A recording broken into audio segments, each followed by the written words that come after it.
হে আল্লাহ, একমাত্র আপনার কাছেই আমি আমার দুর্বলতার কথা জানাচ্ছি, এবং একমাত্র আপনার কাছেই আমি আমার অভাবের কথা জানাচ্ছি, এবং মানুষের নিকট আমার অসম্মানের কথা একমাত্র আপনাকেই বলছি।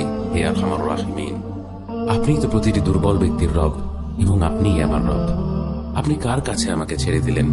এমন অচেনা মানুষদের কাছে যারা আমার ক্ষতি করতে চায়, নাকি এমন শত্রুর কাছে যাকে আপনি আমার চেয়ে অধিক শক্তি দিয়েছেন?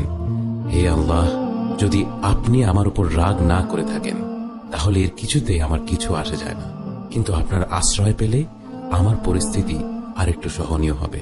হে আল্লাহ, আমি আপনার চেহারার নূরের কাছে আশ্রয় চাই, যা সব অন্ধকারকে উজ্জ্বল করে দিয়েছে, যা দুনিয়া এবং আখিরাতের সব বিষয়ের সংশোধক। আল্লাহ, আপনার রাগ এবং অসন্তুষ্টি থেকে আমি রেহাই চাই। আল্লাহ, এ সব কাজই শুধু আপনাকে খুশি করার জন্য করা, এবং আপনি ছাড়া কোনো শক্তি নেই।